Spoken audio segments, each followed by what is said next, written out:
Hello बच्चों, यार आज हम लोग समझने जा रहे हैं शॉर्ट ट्रिक्स परसेंटेज के ऊपर।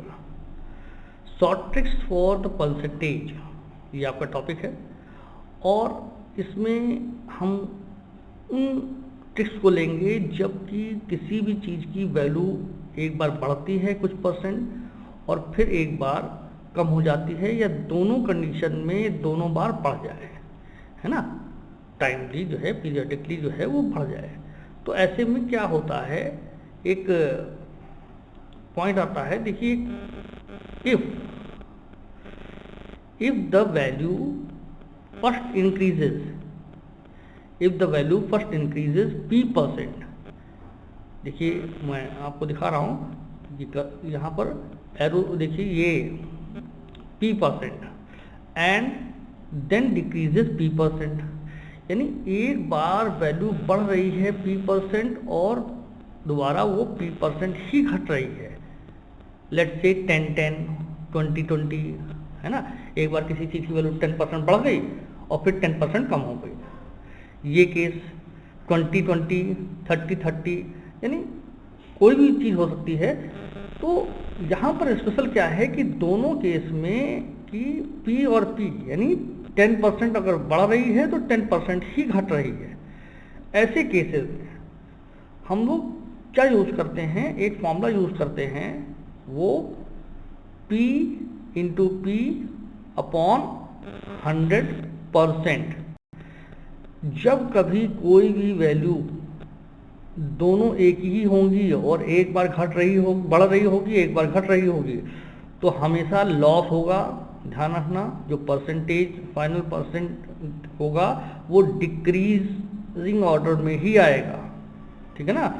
तो decrease percent that is equal to p² upon 100, यानी जो भी परसेंट दे रखा है वो स्क्वायर अपॉन 100। इसमें ध्यान रखना है कि p अपॉन 100 नहीं करना है, जो परसेंट दे रखा है उतना परसेंट ही लिख देना है सिर्फ, ठीक है। अक्सर लोग कहते हैं यार परसेंट लगा तो अपॉन 100 कर दो, वो नहीं करना है।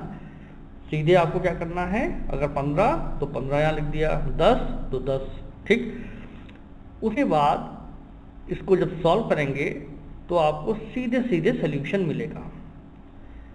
देखते हैं, क्वेश्चन देख लेते हैं कि इस पे क्वेश्चन कैसे आ सकते हैं। जैसे length of rectangle increases by 20%। अगर किसी भी रेक्टेंगल की लेंथ जो है वो 20% इंक्रीज कर जाए एंड ब्रेथ डिक्रीजेस बाय 20%, और ब्रेथ जो है वो 20% डिक्रीज हो जाए, तो उसमें फाइनल चेंज यानी change in area in percentage that is equal to how much, ऐसा क्वेश्चन पूछा गया, ठीक। तो इसको हम लोग करेंगे कैसे। जनरल जो तरीका होता है वो, जैसे हम लोग क्या करते हैं भैया, लेट एज्यूम कर लेते हैं कि let the length of the rectangle be L and breadth B, ठीक है ना। L हमने मान लिया और B मान लिया, तो एरिया जो है वो एक्चुअल में ये हो गया, ठीक। हमको नहीं मालूम था। फिर क्या हुआ कि भैया 20% ये बढ़ा दिया गया, तो L plus 20% off L that is equal to 120। इतना, अब इसमें यहीं काट सकते हो या बाद में काट लेना, तो यहाँ हमने काट दिया है, 0 काट सकते हो, यहीं 12/10 और भी इजी कर सकते हो, वो तो तुम्हारे पर है, ठीक है ना। इसी तरीके से न्यू ब्रेथ, ध्यान दीजिए, तो न्यू लेंथ जो है वो 20% बढ़ा दी हमने, न्यू ब्रेथ 20% डिक्रीज कर दी, क्योंकि ब्रेथ जो है वो डिक्रीज हो जा रही थी, तो उसको 20% डिक्रीज कर दिया, यानी माइनस कर दिया, ठीक। तो इससे हो गया 80/100B। तो यानी अब नया जो एरिया हो जाएगा यार, उसको जब सॉल्व करोगे तो वो लेंथ इंटू ब्रेथ होता है, इसको सॉल्व करेंगे तो ये आएगा 96/100। इसको और इजी कर सकते हैं या ऐसा ही छोड़ सकते हैं। आगे चलते हैं, फिर क्या हुआ, तो अब चेंज इन एरिया, तो वो ध्यान दो, क्योंकि हम पूछ रहे हैं वो कि कितना बढ़ेगा कितना घटेगा, यानी कितना चेंज होगा। तो therefore change in area that is equal to पहले एल बी था, ये था एल बी, पहले एरिया ये था, मगर अब क्या हो गया 96/100 एल बी हो गया, ठीक है ना। तो इसको जब हम सॉल्व करेंगे तो ये आ जाएगा 4/100 एल बी, ठीक। इसको जब हम सॉल्व करेंगे तो ये कैंसिल होके 1/4 एल बी हो जाएगा। यानी इंक्रीज इन एरिया जो है एक्चुअल में अभी मतलब ये फर्क पड़ा, डिक्रीज इन एरिया। देखो ध्यान दो, इंपॉर्टेंट पॉइंट है। यहाँ पर क्या हुआ कि इतना परसेंट यानी 1/25% ये हम चले गए पीछे। अब चेंज इन परसेंट कैसे निकालेंगे? तो चेंज इन परसेंट जो है वो कैसे, परसेंट चेंज इन एरिया कैसे आएगा, 1/25 यानी और change in value, change in value upon original into 100। मामला यही तो होता था कि परसेंट चेंज इन वैल्यू और डिक्रीज वैल्यू और इंक्रीज वैल्यू जो भी कंडीशन आती थी, तो change in value upon original into 100। इसको जब सॉल्व करोगे तो ये आएगा 4%। तो इतना लंबा सिस्टम हटाने के लिए एक भैया ट्रिक बनाई गई।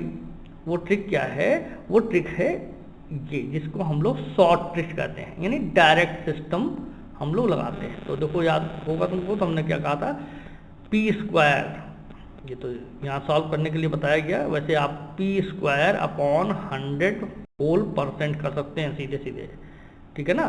तो इसको मल्टीप्लाई करोगे 400 हो जाएगा, वो 400 यहाँ लिखा है ये, ठीक, अपॉन 100 ये 100 लिखा है, और ब्रैकेट क्लोज करके % यानी 4%। तो देखो ये 4% और ये 4% एक ही थी।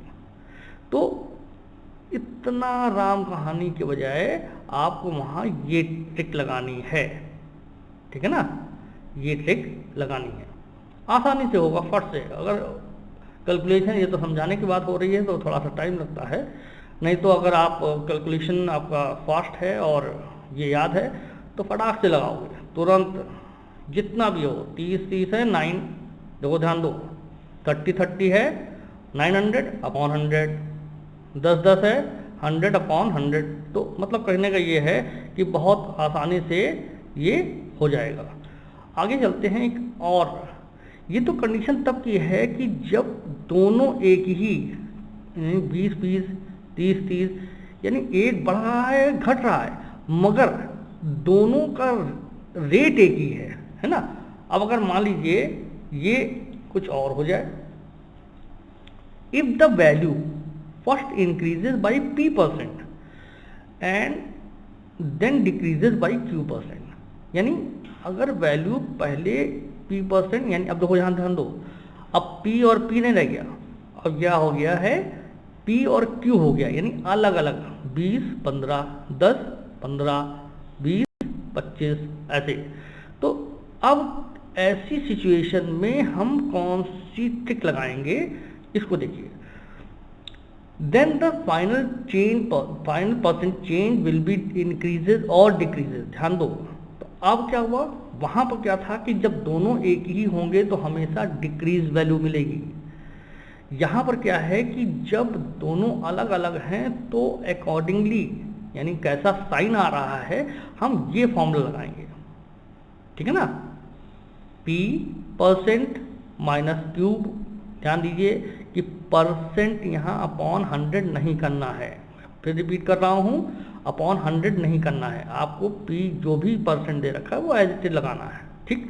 15 तो 15, 20 तो 20, तो p minus Q minus P Q product, ठीक है ना, p और q का इनटू अपॉन 100 ब्रैकेट क्लोज %।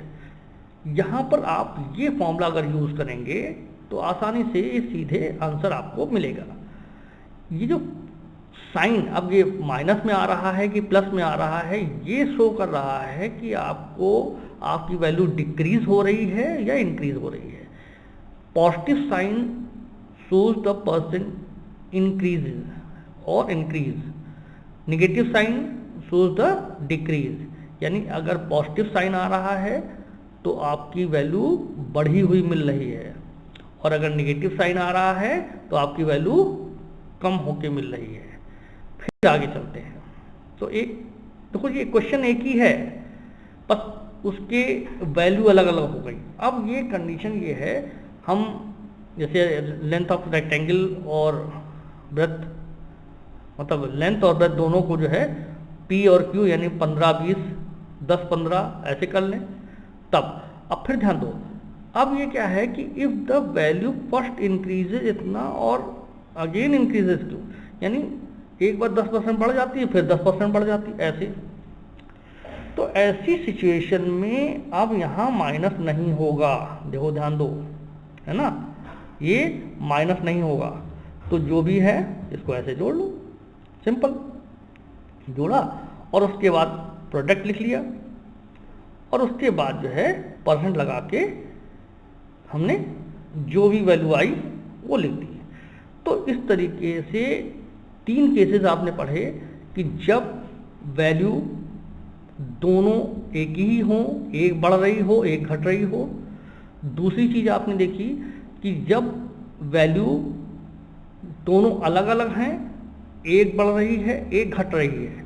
और तीसरी सिचुएशन आपने देखी कि वो कंडीशन जब दोनों वैल्यू अलग अलग हों मगर दोनों ही इंक्रीज हो रही हों, मतलब P और Q अलग अलग हैं और दोनों ही इंक्रीज हो रही हैं।